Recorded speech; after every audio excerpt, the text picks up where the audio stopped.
ब्रेकनंतर पुन्हा एकदा तुमचं बुलेटिनमध्ये स्वागत आणि एक महत्त्वाची बातमी आहे राजकीय वर्तुळातली शरद पवार गटाच्या नेत्यांची पुण्यामध्ये महत्त्वाची बैठक झालेली आहे आणि पवार गटाच्या नेत्यांच्या या बैठकीमध्ये विलिनीकरणासंदर्भात पुन्हा एकदा चर्चा झाल्याची माहिती समजते।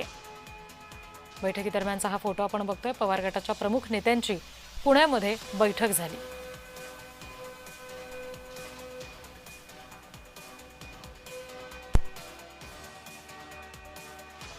उद्या जाऊन एकत्रित येण्याची जर वेळ येणार असेल तर ती तेव्हाच येऊ शकते जेव्हा भाजपच्या विरोधात अजितदादांच्या पक्षाला लढण्याची इच्छा असेल, नाही तर धाडस असेल, तेव्हाच हे पक्ष एकत्रित येऊ शकतील। आता चर्चा काय झाली हे आम्हाला माहित नाही आणि धोरणात्मक निर्णय हा आमच्या आमदाराच्या लेवलला घेतला जात नाही, हा प्रमुख नेत्यांच्या लेवलला त्या ठिकाणी घेतला जातो। पक्ष दादांच्या निधनाच्या नंतर आम्हाला मजबूत करायचं आहे। अशा वेळेला बहिणी पक्षाचे प्रमुख नेते एकत्रितपणे बसून आम्ही त्याचा मार्ग काढू। आमचं धोरण एनडीए मधलं आहे। एनडीए आम्हाला मजबूत करायचे आहे। राष्ट्रवादी काँग्रेस पक्ष अधिक मजबूत करायचा आहे। त्यामुळे प्रभुभाई असतील, मुश्रीफ साहेब असतील, धनंजय असतील, दिलीप वळसे पाटील असतील, भुजबळ साहेब असतील, सगळे आम्ही एकत्रितपणे बसू।